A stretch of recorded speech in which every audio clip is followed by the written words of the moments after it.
फिर उसमें अपने पूरे मन से मेहनत की, और तब जाके यहाँ तक पहुंचा हूँ। थोड़ा मुश्किल था शुरू में, लेकिन फिर जब मेहनत करते गए और रिजल्ट आता गया तो धीरे धीरे सब कुछ ठीक होता चला गया। बेटा नीरज बेटा, अगर आसान से मिले तो उसका मज़ा भी नहीं है। मैं स्कूल में किया करता था, बिल्कुल जी। जब मैं एक बार पहले जेवलियन थ्रो फेंकी तो मेरे पीछे पीठ पर लगा था, उसके बाद मैंने छोड़ दिया। तो इसलिए जो आपने किया है, हम जानना चाहते हैं कि कितनी करीब से किन किन लोगों ने आपको सही मायने में आपकी हेल्प की। देखो, सबसे पहले तो मैं ग्राउंड पे गया था जी, तो सबसे पहले तो फैमिली का सपोर्ट होता है। फैमिली ने सपोर्ट किया। मेरे छोटे अंकल हैं सुरेंद्र कुमार, वो मुझे स्टेडियम में लेके गए। मैं थोड़ा अनफिट सा था, बस वो मुझे फिटनेस के लिए लेके गए थे। उसके बाद स्टेडियम में जाके मैंने मेरे दोस्तों को, मेरे सीनियर को मैंने वहां पे थ्रो करते देखा। तो बस मुझे अच्छा लगा और मेरा भी मन किया कि मैं भी यही गेम करूंगा। और फिर उन्होंने मेरा काफी सपोर्ट किया। उसके बाद वहां से धीरे धीरे करके मैं स्टेट खेला, नेशनल खेला। फिर मेरा नेशनल कैंप में सिलेक्शन हो गया। उससे पहले हम पंचकुला में ट्रेनिंग करते थे। तो धीरे धीरे करके थोड़ा थोड़ा करके एक अच्छा सेंटर मिलता गया, और अच्छी फैसिलिटी मिलती गई, और अच्छे कोचेज मिलते गए।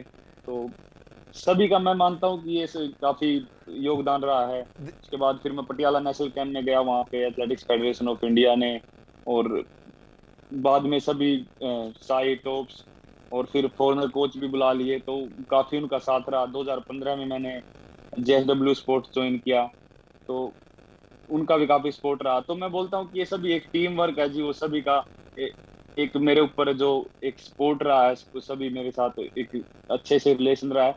तो उनके सपोर्ट की वजह से आज मैं यहाँ पे पहुंचा हूँ, और बाकी आप सभी की दुआओं का नतीजा है जी। और और मुझे ये भी जानना है कि एक जैवलिन की कीमत 100 रुपया है और जी। 1 लाख रुपया है।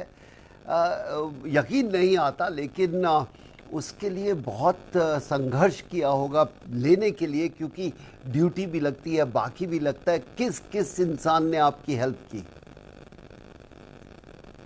अ, बिल्कुल जी। देखो, जेवलिन तो अपने पैसों की तो लेने का था ही नहीं, इतनी हिम्मत कि मैं अपने पैसों की ले लूं।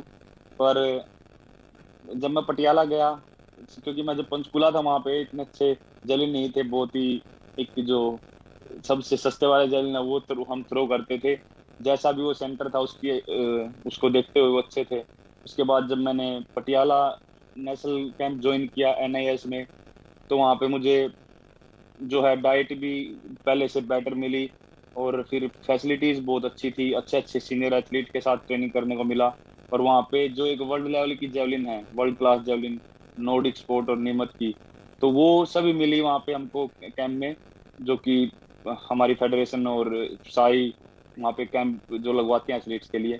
तो बिल्कुल ये सभी हमारे गवर्नमेंट का बहुत इसमें योगदान रहा है कि उनकी वजह से हमने, मतलब हमको इतनी सपोर्ट मिली, हमको अच्छी जैवलिन मिली और ट्रेनिंग फैसिलिटी मिली। और फिर हमको बाहर फॉरेन में ट्रेनिंग करने के और लिए भेजा, फॉरेनर कोच मिले। जी। और एक चीज़ और जानना चाहता था मैं कि ये जेवलियन मशीन क्या होती है। देखिए, मैं एक कॉमन इंसान की तरह बात कर रहा हूँ कि ये कुछ ही देशों जी। के पास मशीन जो आज बहुत चर्चा में है, आप उसके बारे में थोड़ा जी। बताएंगे हमें। हाँ जी, बिल्कुल। ये कुछ कंट्री के पास ही है, जर्मनी, चाइना, और शायद मुझे और दूसरे कोई ध्यान नहीं है, और अभी अपने इंडिया में आई है। तो ये खासकर मतलब हमारी शोल्डर स्ट्रेंथ के लिए होती हैं। और ये भी है, हमारी गवर्नमेंट ने, साई टॉप्स और फेडरेशन ने ये मशीन मंगवाई है। 2 मशीन मंगवाई है पटियाला में। तो अभी मैं बाहर आ गया था कैंप के लिए अपने कोच के साथ, क्लाउस बार्टोनी जो जर्मनी के कोच हैं। लेकिन अभी जाके मैं उन मशीन्स को यूज करूंगा। मैंने अभी तक उनको देखा नहीं है, पर मुझे लगता है कि वो हमारे लिए काफी यूजफुल रहेंगी। और नीरज, एक और बात जानना बहुत इच्छुक हूँ, क्योंकि खिलाड़ी रह चुका हूँ। ये जानना चाहता हूँ जी। कि जो डाइट, जो आपका खाना, ये कैसा होता जी। था, क्योंकि हमारे टाइम तो खाना कुछ भी मिल जाए हम खाते थे। आजकल सुना भी बहुत सोच समझ के खाना पड़ता है। क्या आपका भी वही हालात थे? बिल्कुल सर, जब हम खुद खाना बनाते थे तो थोड़ा सा लापरवाही कई बार कर लेते थे, क्योंकि 2011 से लेके 2015 जब तक मैंने नेशनल कैंप ज्वाइन नहीं किया था, तो हम खुद खाना बनाते थे, तो उसमें थोड़ा सा हम अच्छे से फॉलो नहीं कर पाते थे। लेकिन जब मैं एनएएस में गया तो वहाँ पे मुझे प्रॉपर डाइट, और जो एक एथलीट को एक प्रॉपर सब कुछ किस टाइम पे खाना है, क्या खाना खाना है, वो सभी वहाँ पे मिला। और बस वहाँ पे जो एक परफेक्ट एथलीट के लिए जो डाइट होती है वो मुझे मिली, और धीरे धीरे करके अभी और इम्प्रूवमेंट हो रही है। तो मुझे लगता है कि जो एक चेंज आ रहा है अपने इंडियन स्पोर्ट्स में, और धीरे धीरे करके हर चीज में, डाइट में, फैसिलिटीज में, तो वो बहुत अच्छे से आ रहा है, और वो उसका हमको आगे जाके बहुत फायदा मिलेगा। और दूसरी चीज़ जानना चाहता हूँ कि मुझे मालूम थोड़ा बहुत हो रहा है, क्योंकि आपकी स्पोर्ट्स अभी वापस आई है, और हम जानना चाहते हैं जी। कि बहुत सरकार ने हेल्प की, बहुत कहते हैं कि करोड़ों रुपए खर्च हुए आप पे। क्या ये सही है? जी। खाने से लेके कपड़ों से लेकर कहीं कोई कमी तो नहीं थी किसी चीज़ की? अगर थी तो थी, ऐसा नहीं कि नहीं थी। जी। नहीं, मुझे लगता है कि बस थोड़ा सा कोरोना की वजह से थोड़ी दिक्कत थी कि हम बाहर खेलने नहीं जा पा रहे थे, और उसका भी सभी ने मिलके बहुत ही ज्यादा, अपनी गवर्नमेंट ने और सभी जो भी, सभी पूरा सपोर्टिंग स्टाफ है, सभी ने पूरा जोर लगाया बाहर जाने के लिए। उसमें टॉप्स का, साई का बहुत ही ज्यादा योगदान रहा। फेडरेशन ने भी जो इंटरनेशनल मेरे कंपटीशन थे उनमें एंट्री के लिए मेल्स लिखे, और उनमें एंट्री मिली। तो मुझे लगता है कि जो वो कंपटीशन थे जो मैं बाहर खेलने गया, तो वो बहुत ही ज्यादा जरूरी थे। और मैं साथ साथ मतलब सभी गवर्नमेंट के साथ जेएसडब्ल्यू स्पोर्ट्स का भी और थैंक यू करना चाहूंगा, क्योंकि उन्होंने भी जो एक मुझे टाइम पे सपोर्ट चाहिए थी, उन्होंने भी सपोर्ट किया। तो ये एक बहुत ही सभी का एक टीम वर्क है, और इनकी वजह से ही मैं खेल पाया। और मेरे मन में जो इंजरी के बाद जो एक दिमाग में बात आ गई थी कि पता नहीं कैसा रहेगा, तो वो कहीं ना कहीं मैं नॉर्मल हो गया था वो कंपटीशन खेल के, और उसी की वजह से ओलंपिक में थोड़ा मैं एक बहुत ही फ्री तरीके से खेल सका, मेरे ऊपर कोई इतना ज्यादा प्रेशर नहीं था। और दूसरा, मैं जानना चाहूँगा कि आपको अपने कोच के बारे में क्या कहना है? देखिए, हिंदुस्तान में इतना जैवलिन का नहीं था। जो आपके विदेशी जी। कोच आए, उनको कितने परसेंट आप कहना चाहते हो कि उन्होंने हेल्प की? जी देखो, बिल्कुल फेडरेशन ने दो कोच बुलाए हैं। एक मिस्टर वेओन है और एक क्लाउस बार्टोनिज है। मिस्टर वेओन के साथ शिवपाल और अन्नू रानी अभी एक ट्रेनिंग कर रहे थे। और मैं 2019 से, जब इंजरी के बाद मैंने कमबैक किया, तो 2019 से मैं क्लाउस बार्टोनिज के कोच के साथ ट्रेनिंग कर रहा हूँ। वो भी जर्मनी से ही हैं, और मुझे बहुत ही अच्छा सूट हो रहे हैं वो। और काफी अच्छी उनकी एक थ्योरी है ट्रेनिंग के बारे में, और जो प्लान वो बनाते हैं वो मेरे ऊपर बहुत ही अच्छा सूट करता है। और उनका बहुत योगदान रहा है मेरी थ्रो के पीछे। और बस उन्हीं के साथ मैं 2 साल से मैं ट्रेनिंग कर रहा हूँ, और आशा करता हूँ कि आने वाला टाइम में और भी अच्छा रिजल्ट देंगे।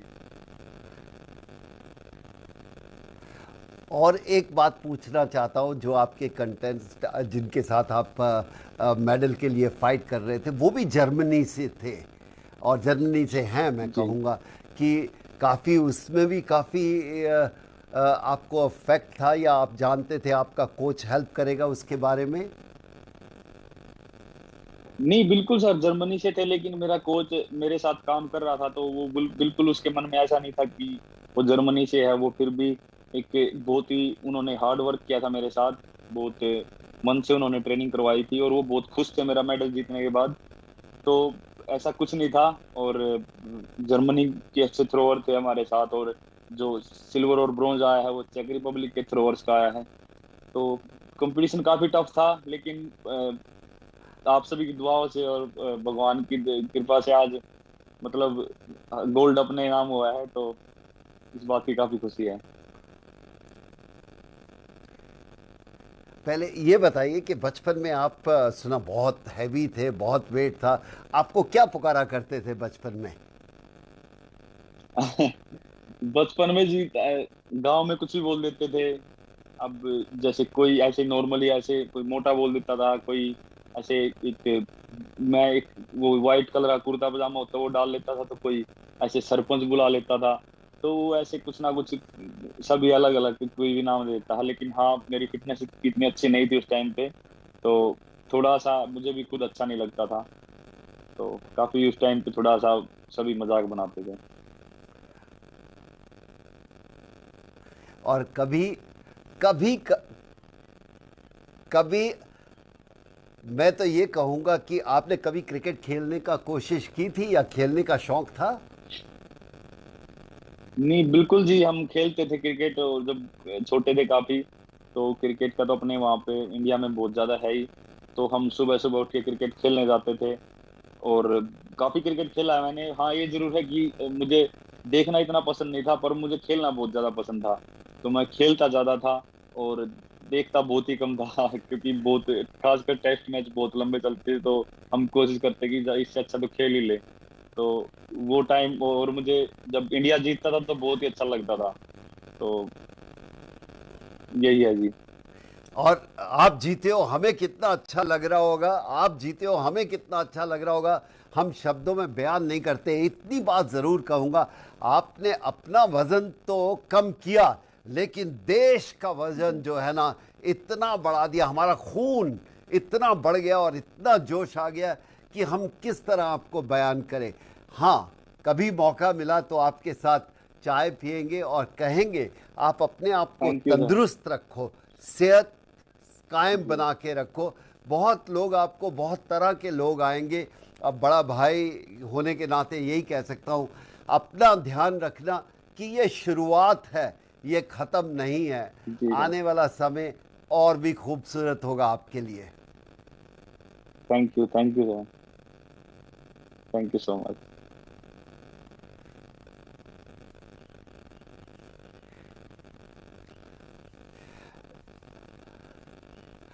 जब मैं मैं जाने से पहले ये कहूँगा कि जब हमने क्रिकेट वर्ल्ड कप जीता, उसके बाद हमें ऐसा लगा कि क्रिकेट की वो शुरुआत थी, शुरुआत तो शुरू से थी।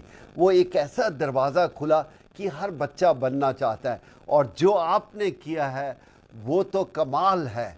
क्रिकेट उसके सामने कुछ नहीं। जी। तो इसीलिए कहूँगा कि आपको देख के आने वाली जनरेशन कितनी खुश होने वाली है। आपके ऊपर बोझ ज़्यादा है, लेकिन कभी कभी कंधों का बोझ में बहुत मज़ा आता है। फिर हम यही कहेंगे, आप बहुत इन्जॉय करो अपना ये समय, क्योंकि ये खुशी का समय है। इन्जॉय करो और सेफ जर्नी वापस रहो। अपने अपने आप का ध्यान रखो, अपने माँ बाप को प्यार करो, दोस्तों से मिलो। लेकिन पूरे हिंदुस्तान की तरफ से आज मैं कह सकता हूँ कि जितनी आपने और आपके साथियों ने हमें खुशी दिलाई है, उन शब्दों में तो हम कतई भी बयान नहीं कर सकते। थैंक यू जी, थैंक यू सो मच। और हम कोशिश करेंगे कि आगे और भी अच्छा खेलें और ज्यादा देश का नाम रोशन करें।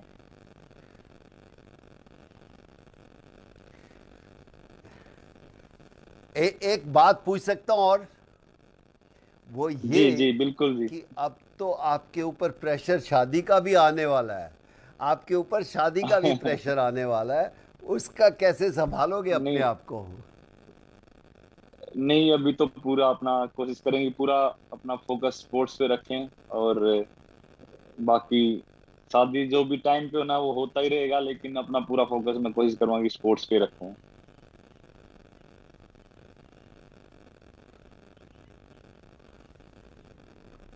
आपके आपके पेरेंट्स ने, आपकी फैमिली वालों ने कहा कि देखो भाई, जी। अभी तो 2 बार और गोल्ड मेडल लेके आना है। उसका मतलब 8 7 8 साल और शादी करने का कोई इरादा नहीं है आपके पेरेंट्स का। आपको मंजूर है ये? पता नहीं जी, मुझे लगता है कि वो शायद जब टाइम आएगा तो शायद वो भी हो जाएगी पर अभी वही है कि अभी तो अभी स्पोर्ट्स करने का वो है और मन में, और पूरा फोकस उसके ऊपर है।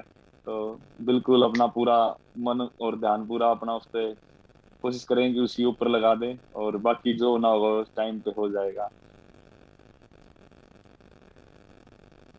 और ये तो नहीं कहीं आपने कोई अपनी फ्रेंड रखी हो और उससे करना है, या माँ बाप पे छोड़ दिया कि जो माँ बाप कहेंगे उसी के साथ हम चलेंगे?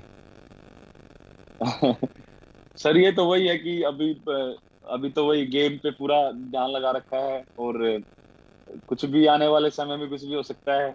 माँ बाप को अच्छा लगेगा वो भी ठीक है, हमको लगेगा तो हम भी कोशिश करेंगे हमसे बात करने की, अगर वो मान जाए तो कुछ भी हो सकता है जी। चलो, इसी के साथ मैं, नहीं, मैं सिर्फ इतना जानना चाहता हूँ, कुछ प्लानिंग किया है अगले आने वाले समय में? देखिए, अब आपके ऊपर रिस्पॉन्सिबिलिटी बढ़ गई है। मैं तो अभी चाहता हूँ बहुत ऐश जी करो, खूब मज़े करो, लेकिन दोबारा जी, वापस आना है, मेहनत शुरू करनी है। बिल्कुल अगली बिल्कुल अगले बिल्कुल सर, ओलंपिक्स की प्लान अभी से शुरू करनी है।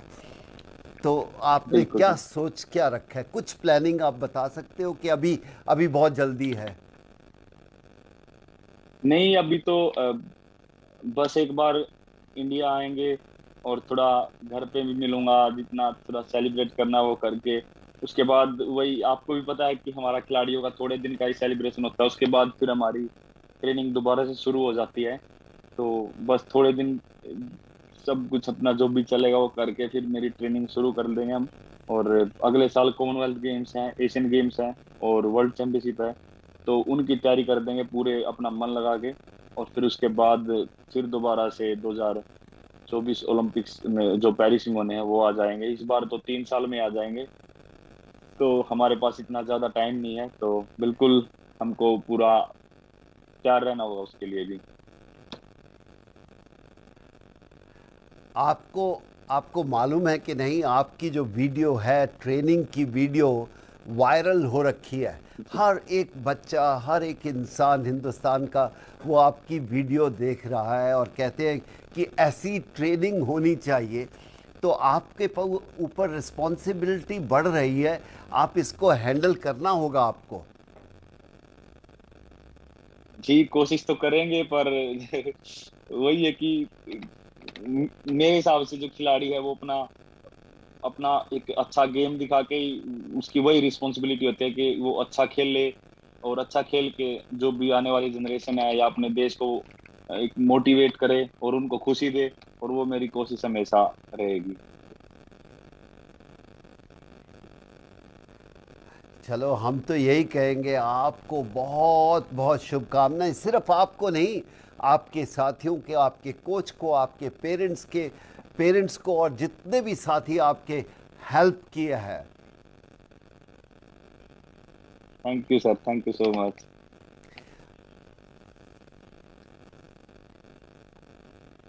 मैं आपको एक गाना सुनवाना चाहता हूँ, जो हमारा सुनील गावस्कर, जो मेरे भी हीरो रहे हैं, वो आपकी जीत के जी बाद स्टूडियो में बैठे थे और वो किस तरह गाना गा रहे थे।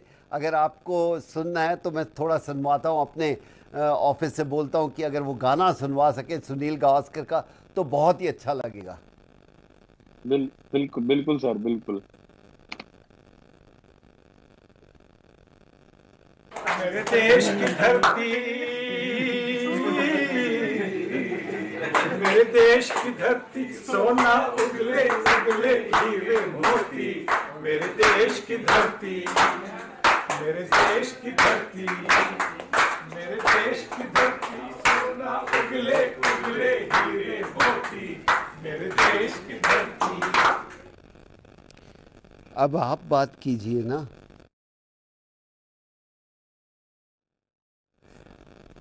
आप सोना तो सर उगला है, हीरे मोती अभी ओलंपिक में करेंगे, मेडल में नहीं होते हैं, यकीन नहीं पर जी करेंगे, चौबीस पिछले 24 घंटे पे आपके ऊपर कितनी कविताएं लिखी गई हैं, कितनी कहानियां बनी हैं। आप यकीन नहीं करेंगे, जो आपने किया है, 100 साल के इतिहास में किसी खिलाड़ी ने नहीं किया। इसलिए हम चाहते हैं कि आप एंजॉय करें, मज़े मारें, लेकिन कल का जी सर। हमें इंतज़ार होगा आपका आने का, और उसके बाद और मेडल का भी इंतज़ार होगा। आप रेस्ट जी जी। कीजिए, एंजॉय कीजिए, जो भी करना है, लेकिन थैंक यू। मेरे पास कोई शब्द नहीं है मैं किस किस को किस तरह धन्यवाद। जाने से पहले मैं आपको कविता सुनाना चाहता हूँ। जी।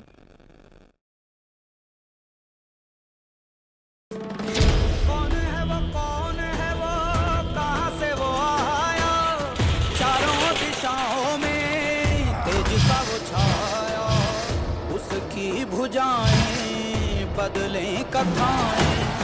दोनों तरफ लिखा हो भारत, सिक्का वही उछाला जाए, तू भी है राणा का वंशज, फेंक जहां तक भाला जाए।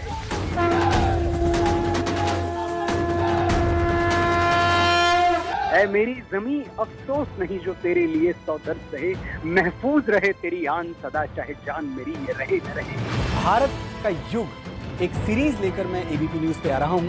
ये 135 करोड़ हिंदुस्तानी जो मुझे सुन रहे हैं, मैं इनके सामने आऊंगा और उनको बताऊंगा कि आपका भारत महान क्यों है और भी ज्यादा महान कैसे बन सकता है। एबीपी न्यूज आपको रखे आगे।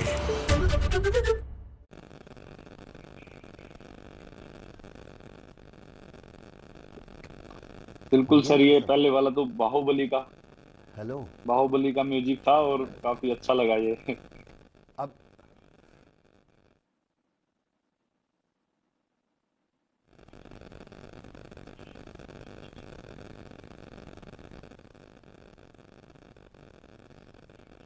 जाने से पहले मैं आपको एक और कविता सुना के जाता हूं। जब तक आप वापस आएंगे मानो आप पे किताबें लिखी जाएंगी। जाने से पहले एक और कविता सुनते जाइए। जी।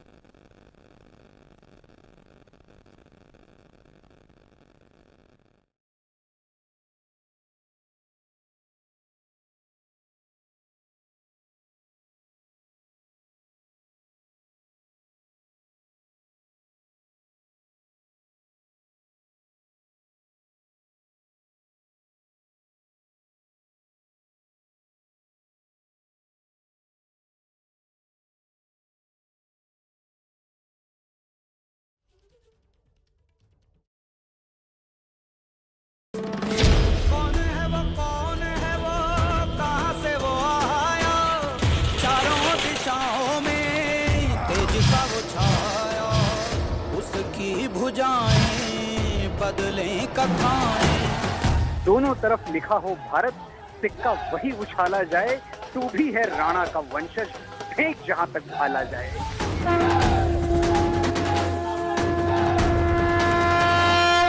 ऐ मेरी जमी अफसोस नहीं जो तेरे लिए सौ दर्द